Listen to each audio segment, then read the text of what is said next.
এবার তখন দাদাই বললো তাহলে একটা মিস্ত্রি আঙ্কেলকে ফোন করি। সেই মিস্ত্রি আঙ্কেল এসে ড্রিল মেশিন নিয়ে আসলো, এবার কতগুলো স্ক্রু ড্রাইভার নিয়ে আসলো, এই বড় বড় ব্যাগ বাইকে বাঁধিয়ে নিয়ে ভু ভু করতে করতে চলে আসলো। এসে আমাদের ওয়ালটাকে ড্রিল করে ফুটো করলো, ফুটো করে পাইপটা এসির সঙ্গে জোড়ালো, জড়িয়ে সেই পাইপটা ওই ফুটোর ভিতর দিয়ে বাইরে বের করে ছাদের ওপরে আউটার বসালো, আউটারের সঙ্গে কানেকশন করে দিল, কানেকশন করে দিল। আউটারটা ছাদে ওয়ালটাকে ড্রিল মেশিন দিয়ে ফুটো করে একটা বসাবো, কি বলে ওকে, স্ট্যান্ড বসাবো।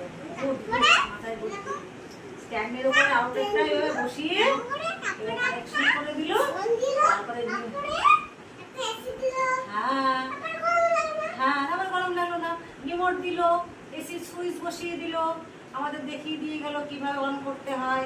তারপরে ওখানে সুইচটা অন করলো, ওইদিক ঘুরে ঘুরে বলতে হয়, ওই দিকটা সুইচটা অন করতে হবে, বললো গ্রিন কালারের সুইচটা এরকম অন করবেন, তারপরে রিমোটটা